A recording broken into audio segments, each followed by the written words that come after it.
오늘은 정리하는 데에 우리가 5번째 시간인데 여기는 지금 거북이쌤 북클럽 시간이고요.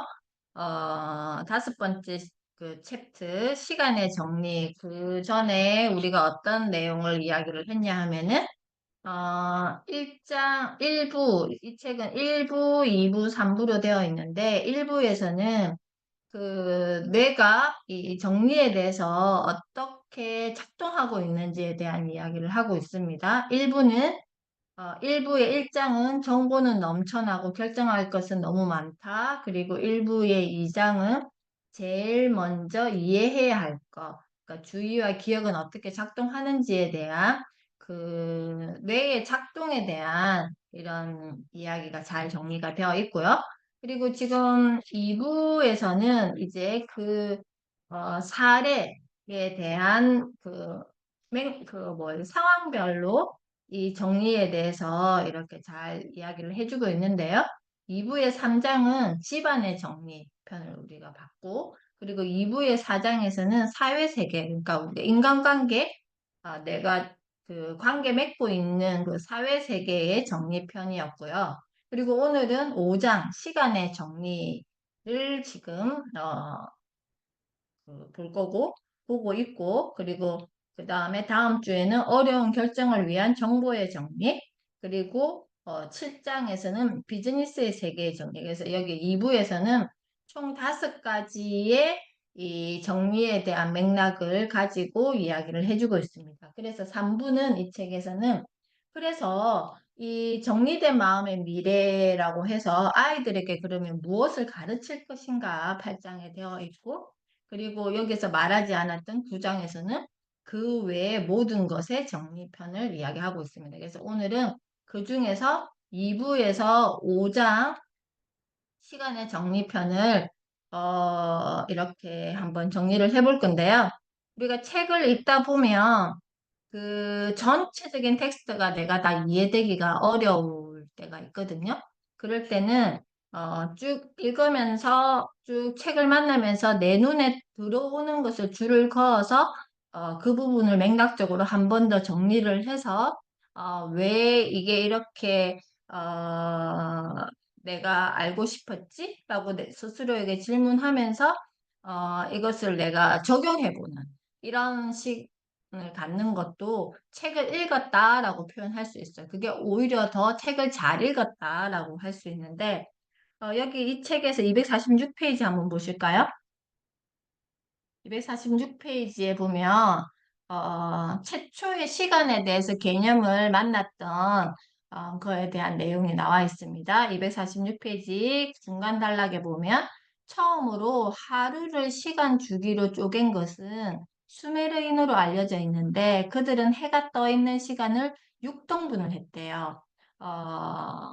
그래서 고대의 다른 시간제에서는 해가 떠서 질 때까지를 하루라 여겼고 그 시간을 둘로 나누었다. 그래서 고대에는 계절이 바뀌는 날이 길어지고 짧아짐에 따라 오전과 오후의 길이가 달라졌다. 그러니까 해에 그 해가 뜨고 지는 거를 하루라고 여기고 그걸 2등분으로 나누어서 이렇게 그게 하루의 시간이 길고 짧아지는 거에 따라서 이렇게 계절이 바뀌는 것을 알았다라고 되어 있습니다. 그래서 지금 우리나라로 따지면 절기와 같죠. 절기. 우리가 하지 때는 해가 가장 길게 떠 있고 동지 때는 해가 가장 짧게 떠 있다의 맥락과 이걸 더 세분화시켜서 쪼갠 거죠. 그죠?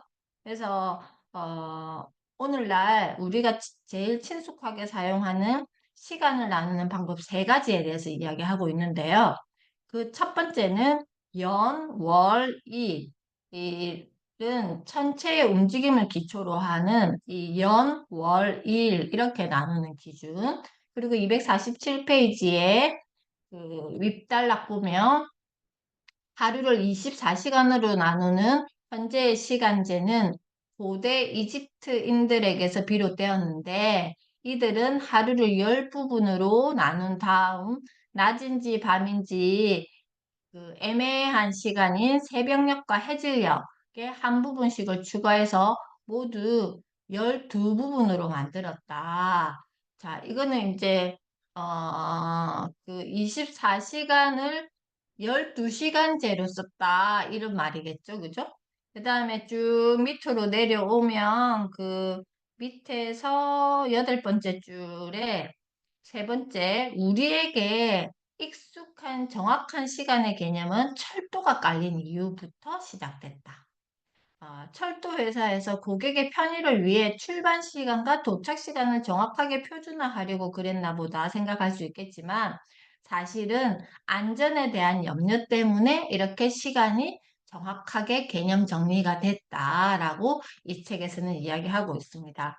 그래서 지금 우리에게 익숙하게 사용하는 시간을 나누는 방법 세 가지를 이 책에서는 첫 번째 연, 월, 일의 천체의 움직임을 기준으로 했고 그리고 두 번째 고대 이집트인들이 그 12부분으로 해질, 새벽녘, 해질녘 그리고 애매한 그 낮 시간인지 밤 시간인지 애매한 시간대 이런 것들을 이렇게 12부분으로 만들었다라고 됐고 그 다음에 세 번째는 철도가 깔린 이후부터 안전에 대한 염려 때문에 시간을 정확하게 개념을 정리했고 자 248페이지로 넘어가면 두 번째 문단에 보면 시간, 분, 요일 등은 모두 임의적이다.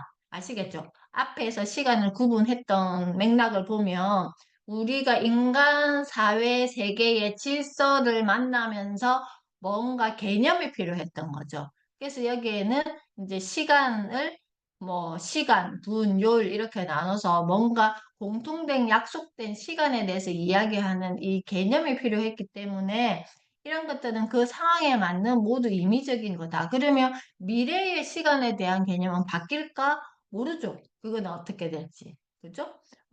물리학적으로나 생물학적으로 하루 24개 구간으로 나눠야 할 근거는 없는데 이런 시스템을 쉽게 받아들인 것은 이런 분할이 내재적인 생물학적 과정과 충돌하지 않았기 때문이다. 그래서 이게 그 아까 첫 번째 연월일이 천체의 움직임에 기반한다라고 했기 때문에 이게 우주의 에너지와 인간의 몸의 에너지가 같이 맞물려서 톱니바퀴처럼 돌아가기 때문에 우리가 오랜 역사 동안 이 시간에 맞춰서 그러니까 눈을 떠야 되는 시간, 잠을 자야 되는 시간 이렇게 맞추다 보니까 괜찮았거든요. 그러니까 생물학적 과정에 충돌하지 않았기 때문에 이 시간을 수렴하는데 우리가 뭔가 예산을 짜거나 할 때 그 예비비라든지 기타 비용이 있잖아요. 그것처럼 시간을 이렇게 딱 나눴지만 그 끝자리에 남는 시간들을 우리나라는 윤달이라는 게 있잖아요.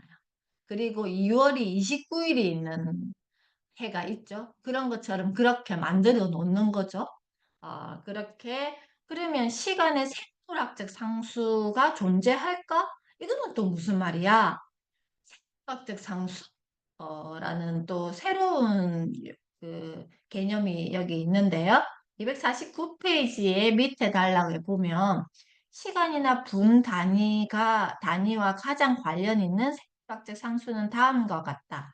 인간의 심박동수는 분당 60에서 10회 100회 정도라는 점, 제대로 기능하기 위해서 우리에게 주어진 시간의 3분의 1가량은 수면 상태로 보내야 한다는 점, 태양으로부터 오는 단서가 없으면 우리 몸은 하루 25시간 주기로 흘러가는 성향이 있다는 점 등이다. 생물학자와 생리학자들은 아직도 이유를 모른다. 1000분의 1초 단위로 내려가 보면 우리 감각의 시간 해상도와 관련된 생물학적 상수가 존재한다. 우리가 지금 우주에 대해서 탐험하고 탐구하고 연구하지만 우주를 다 알 수 없죠. 그것처럼 우리 몸도 소우주잖아요. 그죠? 그래서 이 우리 몸의 시간에 대해서 반응하는 거, 이 생물학적인 어떤 그 상수, 인간의 어떤 생물학적인 기제와 이 시간에 대해서 하는 이 기제가 명확해지지 않다라는 게 이게 우리 인간의 몸이 시간에 반응하는 이것도 마찬가지 우주를 탐험하는 거와 마찬가지다라고 저는 생각을 해요.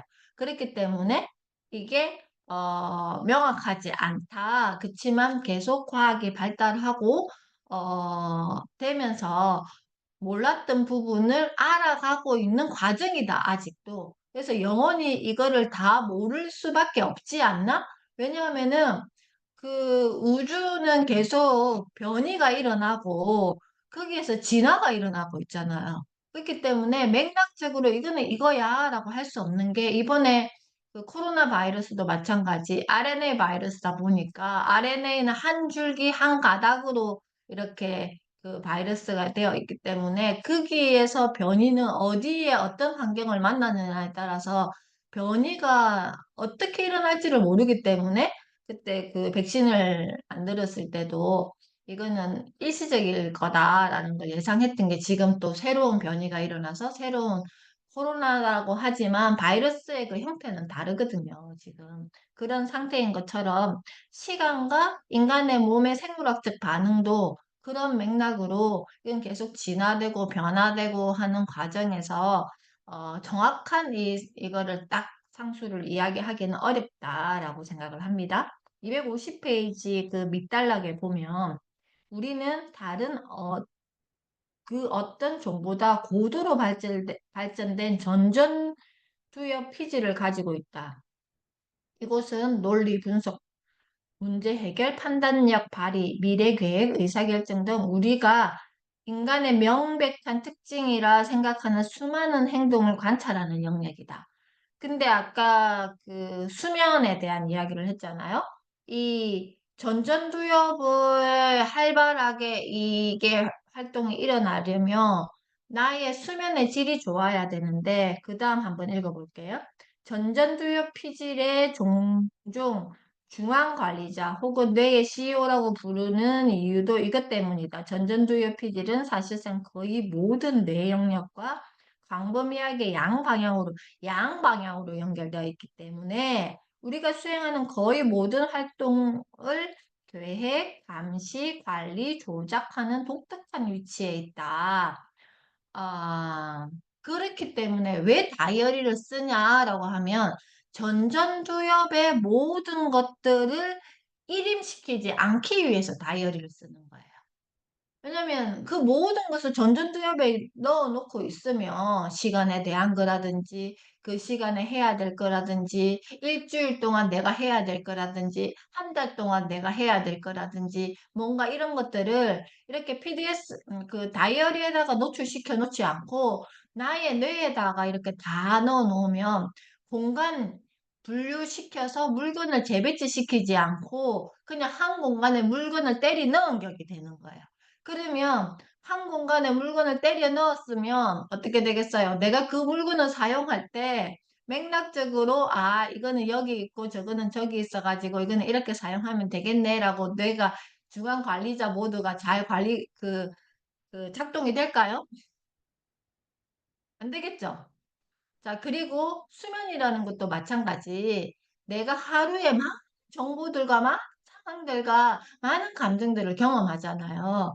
이거를 수면이라는 것은 버릴 거는 버리고 제자리에 넣을 거는 넣고 그리고 새로운 에너지 그걸 작동하기 위해서 새로운 에너지를 충전하고 이런 모든 것들이 이 수면 시간에 일어나는데 그걸 막 10시간씩 자야지 되는 사람이 5시간 이렇게 자버리면 반 정리하다가 다시 일하러 가야 되는 거야. 다시 새로운 걸 해야 되는 상황. 이게 계속 반복됐다고 생각해 보세요. 그러면 나중에는 어디에서 어디가 고장났는지 모르고 번아웃이 온다거나 공황장애가 온다거나 이런 상황이 벌어지는 거죠. 감정의 결도 마찬가지예요. 감정의 결도 제가 플랜 두 C, PDS의 플랜 두 C에 이렇게 기록해 보라고 하는 게 C에 대해서는 그날 하루 나의 감정의 찌꺼기를 아니면 감정의 맥락을 나의 어떤 전전두엽이 활동했던 것과 연결시켜서 정리하는 공간입니다. 라고 이렇게 이야기를 할 수 있는데 그것 또한 마찬가지 다음날 전전두엽의 활성화를 위해서 편안한 감정의 상태를 하기 위해서 오늘의 감정은 정리하고 수면 상태에 들어야지만 편안한 수면 모드로 들어갈 수 있는데 내가 막 뭐 때문에 화가 나 죽겠어. 막 이게 너무 억울해. 그리고 이거 급하게 해야 되는데 못했어. 이런 감정으로 내가 수면에 들어가면 다음 날 어떻게 되겠어요? 그게 그대로 살아 있어가지고 얘가 우리가 인간이 잠들어도 24시간 작동하고 있는 뇌 영역이 있거든요. 그 아이에게 이렇게 좋은 영향을 주지 않아요. 그렇기 때문에 다음날 되게 힘들어지죠. 251페이지의 두 번째 문단에 보면 그 중간쯤 보면 전전두엽 피질의 위대한 성취 중 하나는 인간에게 충동 억제 능력을 부여하기 때문인데 덕분에 인간은 만족지연 능력을 얻었다. 우리가 뭘 해도 만족하는 사람이 있고 뭘 열심히 살고 막 열심히 하는데 내가 만족이 안 되는 이런 경우가 있는데 이게 막 무엇 때문이냐 하면은 이 전전두엽의 활동에 뭔가가 정리가 제대로 안 돼 있는 상태이다라고 생각하시면 돼요. 그래서 사람도 20세가 될 때까지 전전두엽이 완전히 발달하지 않기 때문에 청소년기에는 충동 조절 능력이 완전히 발달되어 있지 않아요. 발달되는 과정이고 아이나 청소년이 계획을 세우거나 만족을 지연하는데 그다지 신통치 못한 이유는 바로 이 때문이다. 왜냐하면은 이 시기는 뇌의 안정화 시기가 되어가는 과정이기 때문에 뭔가 새로운 뉴런과 시냅스를 계속 연결하는 이런 작동을 많이 하는 시기거든요. 그렇기 때문에 이게 20대까지 내가 안정화되면서 잘 기초공사가 잘 다져진 사람은 그 이후에 사회관계를 형성할 때 그것이 원활하게 잘 이루어지는데 그렇게 되지 않았던 사람들은 어, 이게 방해를 받을 수가 있겠죠. 그래서 그 다음에 한번 챕터를 보면 252페이지에 위에서 세 번째 줄, 이 모든 것이 시간을 정리하는 것과 무슨 상관이 있을까라고 했는데요. 억제 능력에 문제가 생긴다면 현재 자신의 행동이 미래에 가져올 결과를 내다보는데 장애가 생긴다.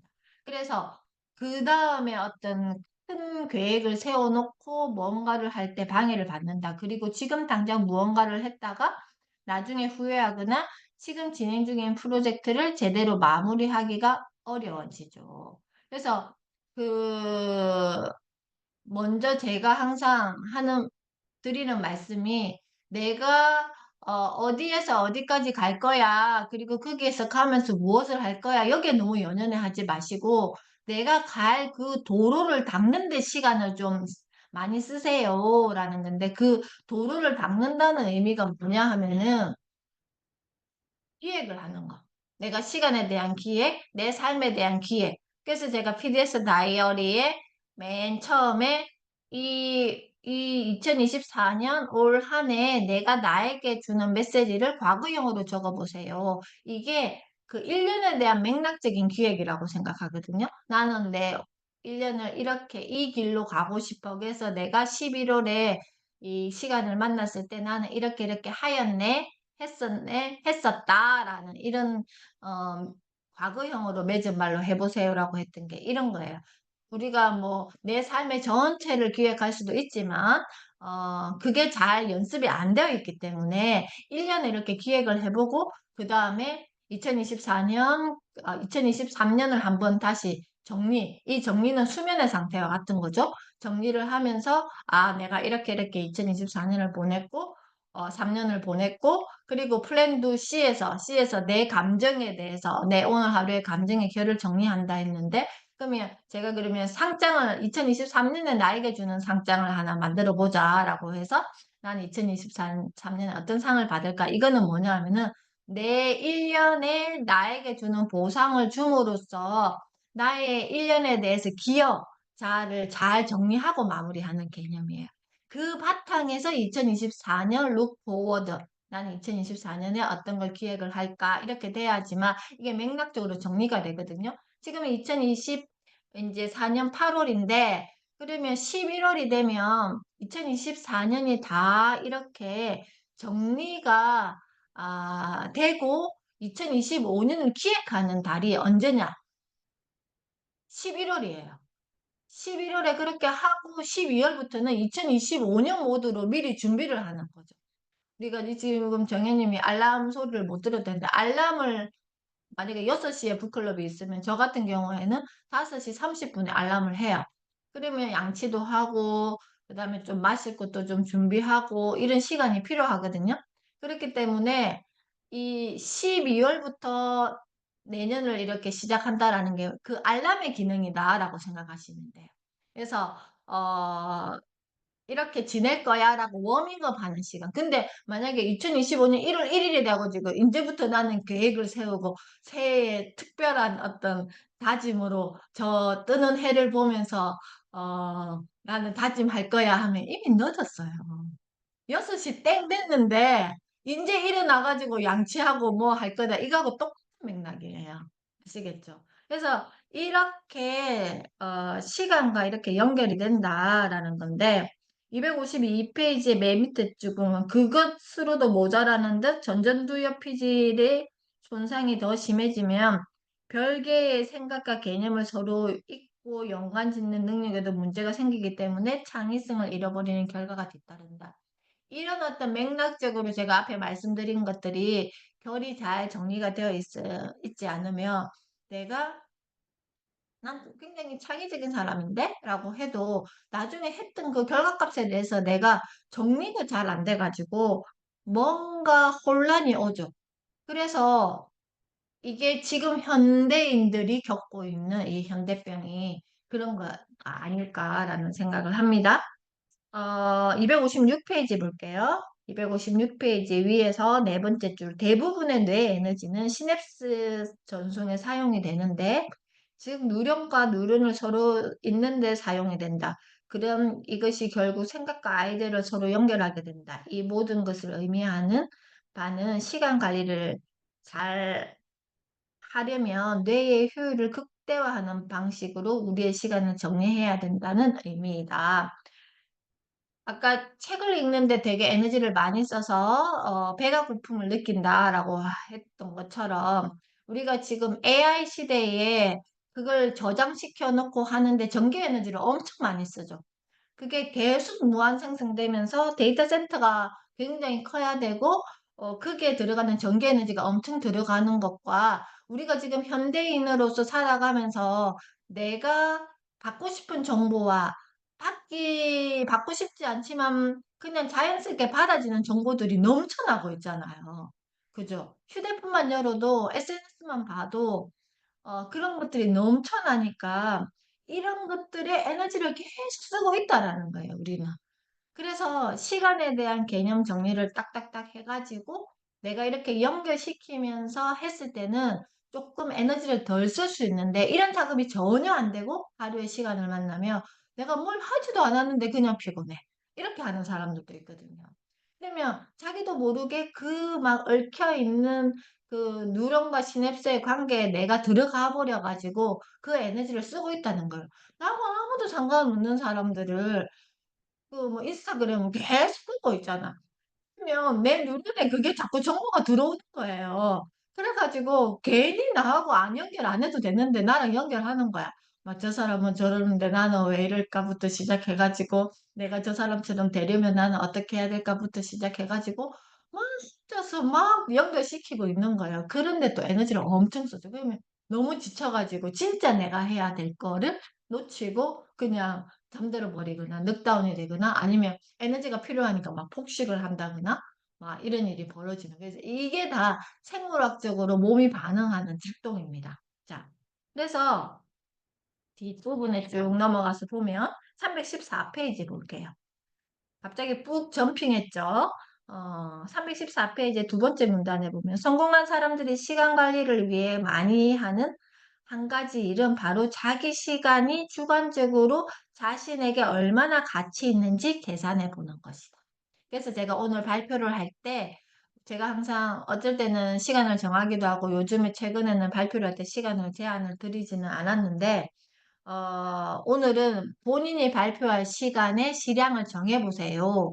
그리고 그렇게 발표를 하고 나서 피드백을 다시 받고 질문을 드렸잖아요. 그래서 자신에게 얼마나 가치가 있는지를 직접 계산해, 주관적으로 계산해 보는 거예요.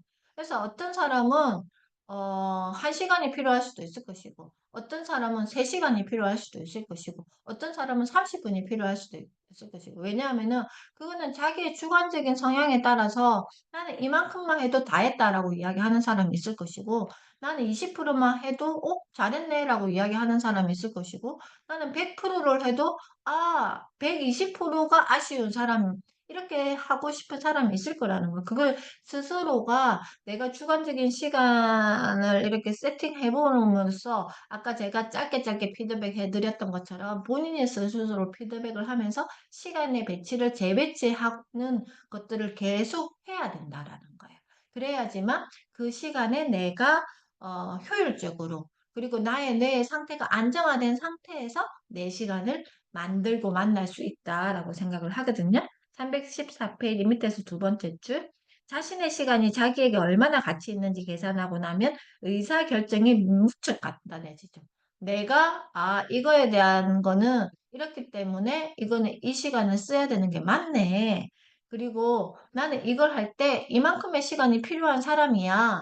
이게 아까 제가 서두에 방금 이야기했던 것처럼, 앞서 이야기했던 것처럼 이런 어떤 시간에 대해서 세팅하고 내가 피드백 해보름으로써 내가 무엇을 할 때 어떤 시간이 얼만큼 필요한지를 내가 알아차리게 되는 거죠. 그죠? 상황별 인식이 분류를 통해서 가능해진다. 그러면 내가 불필요한 에너지를 덜 쓰게 되겠죠.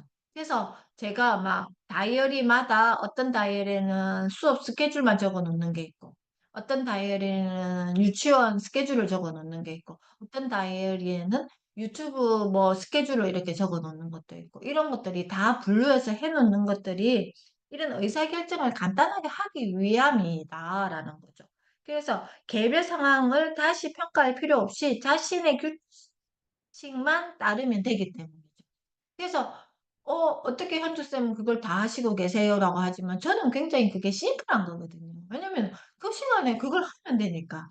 그 나머지 거를 머릿속에 집어넣고 넣고 있지 않고 그 시간에는 그거 일요일 아침 시간에는 5시 반부터 7시 반까지 이걸 수행해. 이게 그냥 저의 맥락 지능에 잘 정돈이 되어 있기 때문에 그냥 어제 조금 늦게 자도 그때 일어나서 하고 그러면 제가 이거 마치고 10시에 또 다른 스케줄이 있는데 그 사이에 한두 시간 자는 거예요. 자고 밥 먹고. 그게 그냥 일반화 뇌가 있기 때문에 지금 괜찮아? 일어나서 하고 또 휴식이 필요하면 휴식을 하고 아니면 하우스워크를 할 수 있으면 하고 뭐 이런 식으로 제 나름대로 어떤 다른 그 카드를 가지고 그때 상태를 보고 결정을 하는 거죠. 315페이지 밑에서 두 번째. 시간을 관리하려면 일정을 상기시켜주는 장치들로 미래를 구조화해야 한다. 그래서 PDS 다이어리에도 이얼리에는 이런 기능을 써보세요. 먼슬리에는 이 기능을 쓰세요. 위클리에는 이렇게 쓰세요. 이게 모자라면 구글 스프레드시트에 시간을 다시 그 일자별로 다시 재정리를 해서 거기에다가 다시 세팅하는 작업을 하기도 하고 여러 도구들을 계속 사용하죠. 그죠? 즉 현재의 시점에 시간을 관리하는 한 가지 비결은 미래의 필요를 예상해서 그때 가서 뒤늦게 허겁지겁 모든 것을 따라잡으려 애쓸 필요가 없게 만드는 것이다. 이게 내가 가야 될 도로를 먼저 쫙 닦아놓고 이 메인 도로를 닦아놓고 그 다음에 갓길 도로를 닦아놓고 계속 그냥 쭉 가면 되잖아. 가면 내가 내비게이션이 도로가 잘 되어 있는 상태에서는 길이 잘 나 있는 상태에서는 출발 여기서 저기까지 갈 거야 하면 내비게이션이 시간을 딱 이야기해 주잖아요.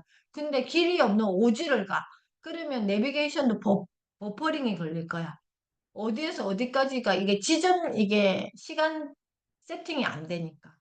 우리의 그 삶에서 시간을 만나는 맥락도 마찬가지다라는 거예요. 그래서 여기 321페이지 위에서 5번째 줄에 보면 시간의 지각에 대한 차이는 주의와 정서적 기억의 차이에 의해서도 생긴다. 아까 어떤 분이 막 내가 되게 산만하고 이거 하다가 이게 이렇게 잘 집중이 안 되고 이게 중간 샛길로 잘 빠진다라고 이렇게 말씀을 하시는데 이런 거죠. 시간의 지각에 대해서 지각에 대한 차이는 주의와 정서적 기억의 차이에 의해서도 생긴다.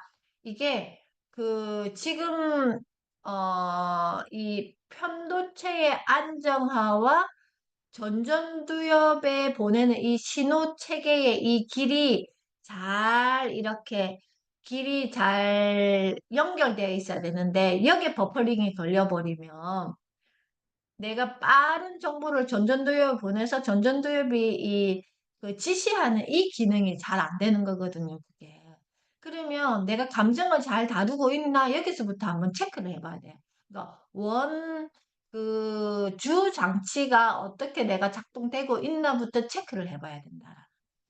그래서 나이 든 성인은 정서적으로 부정적인 기억보다 긍정적인 기억에 대한 특별한 신호를 보이는 반면 젊은 성인은 정반대 양상을 보이는데 그 밑에 좀 중간 단락에 보면 노화와 관련된 이런 긍정 편향은 뇌 스캔 영상에서도 반영되는데 나이 든 성인은 긍정적인 정보에만 편도체가 활성화되는 반면 젊은 성인은 긍정적인 정보와 부정적인 정보 모두에서 편도체가 활성화된다.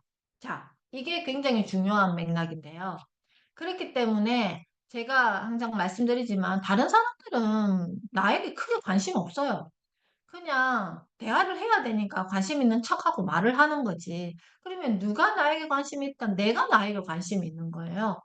제일 관심 있는 사람은 내가 나에게 관심인데 우리는 지금 타인이 나를 어떻게 보고 있는지에 더 집중해서 사는 시간들이 되게 많거든요. 그래서 이게 지금 노화와 관련된 이런 긍정 편향 뇌 스캔에서 영상에서 반영되는데 나이 든 성인은 긍정적인 정보에서에만 편두체가 활성화된다라고 했는데 그러면 편두체가 활성화가 다 좋은 건 아니지만 부정적인 어떤 상황에 편두체를 활성화를 시키지 말고 내가 스스로 나에게 만약에 오늘 책을 읽고 과제를 해야 되고 오늘 발표를 했는데 내가 못했어. 그러면 나는 왜 이걸 못했을까라고 나에게 이렇게 메시지를 주지 않고 그 못한 원인을 내가 한번 살펴보는 거지. 아, 내가 책이 어려웠나? 내가 다른 데 시간을 많이 쓰느라고 이 시간을 못 냈나? 그럼 내가 다음에는 시간을 한번 이렇게 재배치를 해볼까?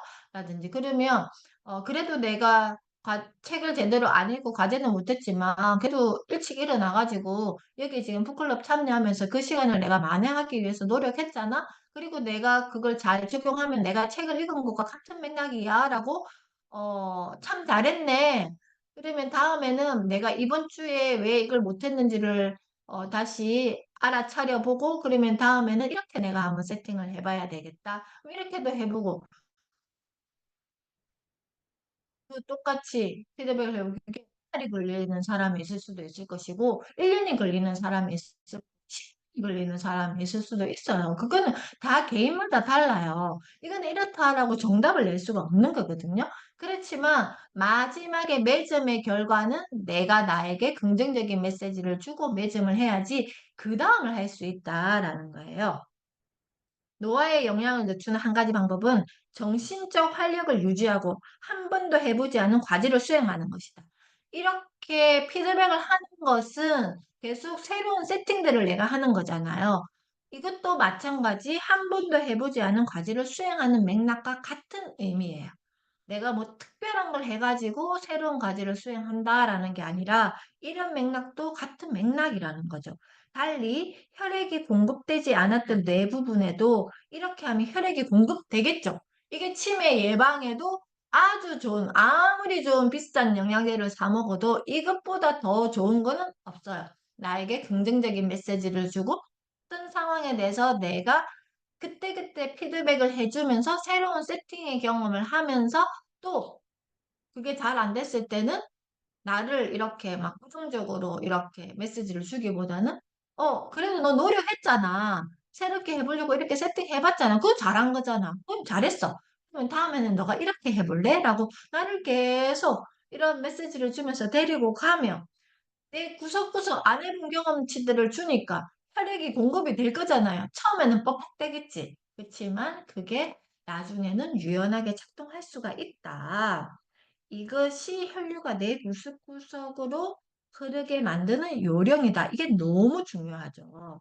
그래서 어, 우리가 이렇게 시간의 정리가 그냥 시간의 정리하지만 이게 뇌에 영향을 이렇게 섬세하게 주고 있구나라고 제가 한번 정리하는 뇌의 시간의 정리편을 이렇게 요약해서 한번 말씀을 드렸는데 오늘 이 영상에는 나와 있지 않지만 그 앞전에 우리가 뭘 했냐면은 여기 우리 북클럽 멤버들께서 각자가 이 시간의 정리를 읽고 정리한 것을 텍스트로 다 기록을 해서 그것을 본인의 언어로 시간을 세팅해서 발표해 보는 시간까지를 가졌고 지금 제가 또 맥락적으로 이 시간의 정리편을 제가 본 관점으로 이렇게 정리를 쭉 해드렸는데 자, 오늘 이렇게 한번 시간의 정리를 한번 이 편을 가지고 이렇게 다양한 시간들을 만나보니까 각자가 어땠는지 짧게 짧게 이야기를 듣고 마무리를 해보겠습니다. 자, 영란님은 어떠셨어요? 이렇게 한번 시간의 정리편을 이렇게 한번 정리를 해보니까?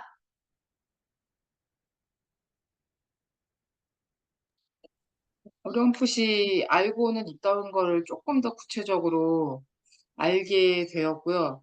그다음에 어, 저는 그 제 상황에 대한 그런 것도 있었지만 사실 저는 그 장애아이를 키우고 있으면서 오늘 이것들로 설명을 조금 이해를 시킬 수 있겠다라는 생각이 들더라고요. 지금 이렇게 책을 읽으신 분들은 저희 아이들 같은 경우는 전두엽의 그 활성화가 되지 못하고 거기가 발달되지 못했는데 그래서 시간 개념이 없고 그런 억제성이 부족하고 이런 뭐 앞을 본다던가 판단력이라던가 기다린다 이런 것들이 어려운 부분들이 다 지금 이렇게 설명을 해주면 좋겠다라는 저의 다른 생각으로 정리를 조금 했습니다.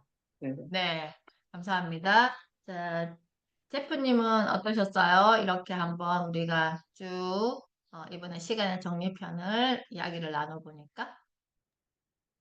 시간 개념에 대해서 현지쌤이 그동안 이야기를 많이 해주셔가지고 좀 습관화된 부분도 많이 생기긴 했거든요. 하면서 제가 지금 잘하고 있는 것과 조금 더 채워야 되는 부분을 이 챕터를 통해서 좀 정리할 수 있는 계기가 되었던 것 같아요.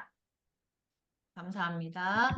자, 우리 지연님은 어떠셨어요? 맨 처음 발표하시고, 이렇게 또, 어, 다른 분 이야기 듣고 또 이렇게 정리된 거를 한번 들어보니까.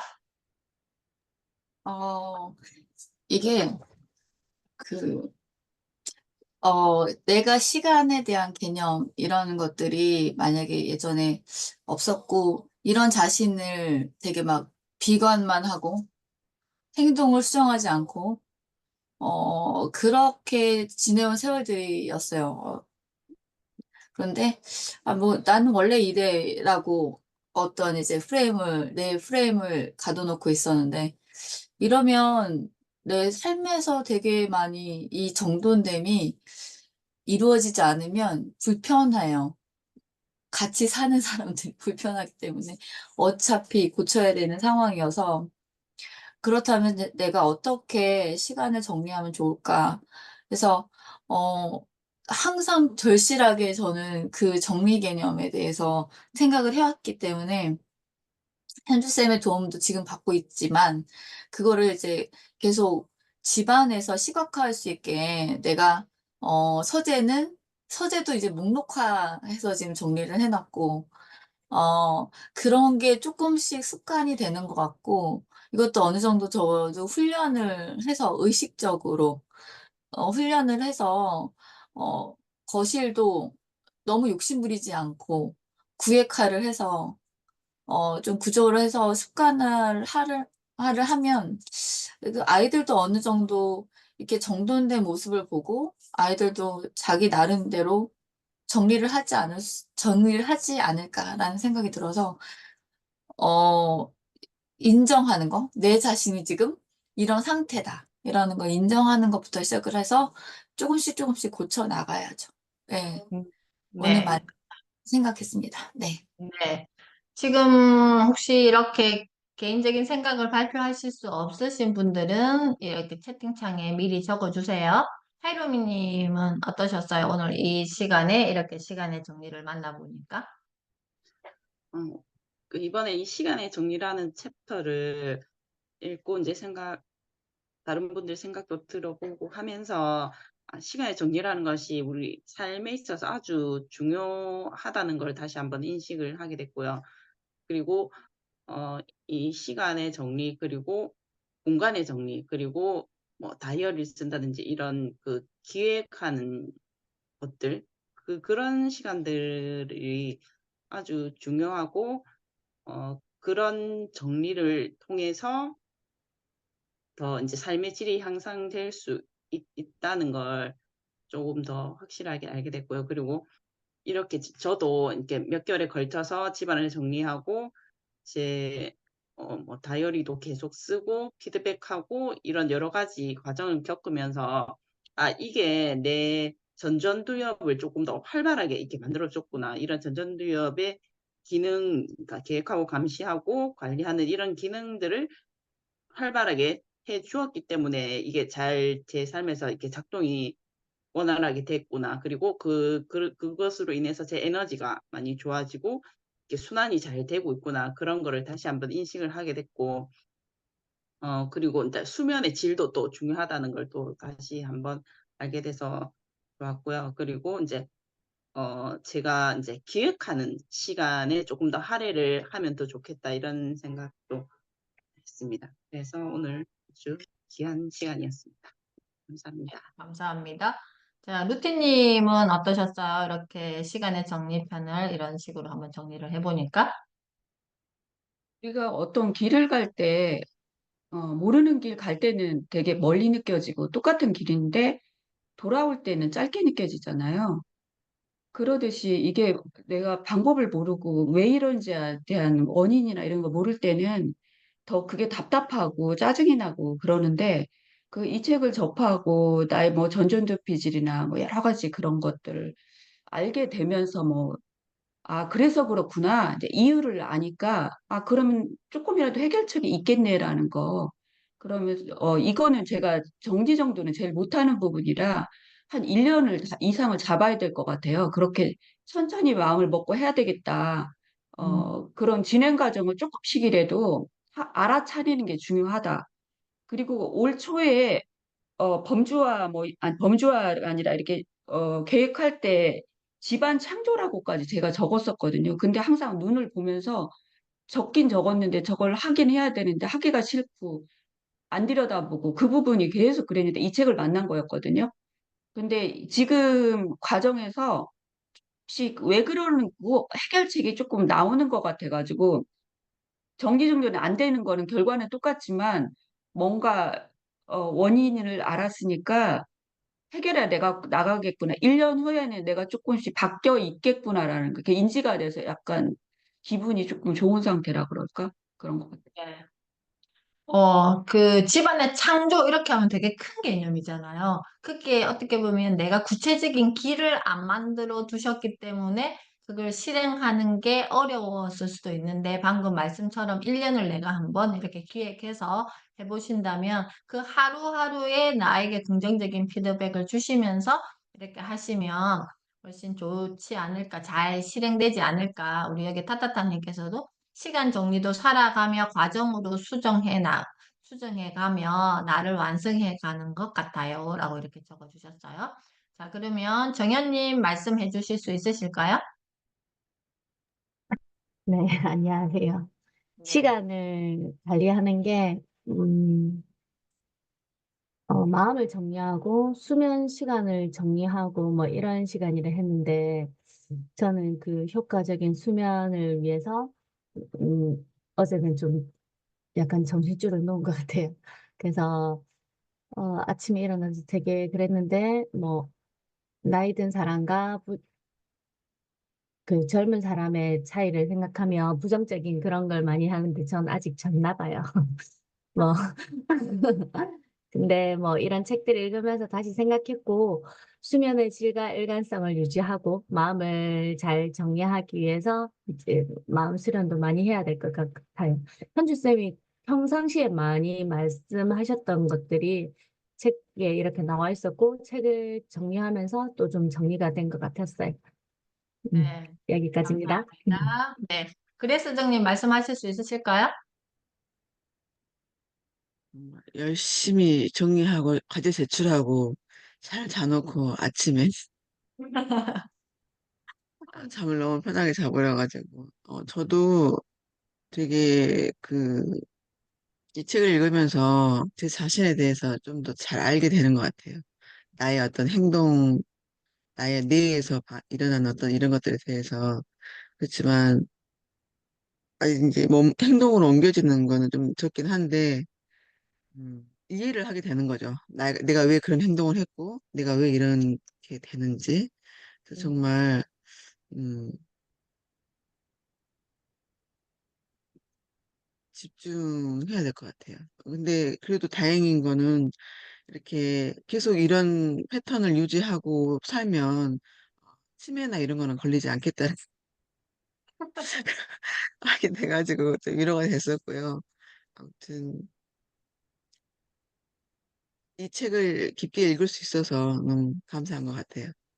네, 준비를 했는데 네, 이렇게 되어두고 보니까 엉망진창이네요.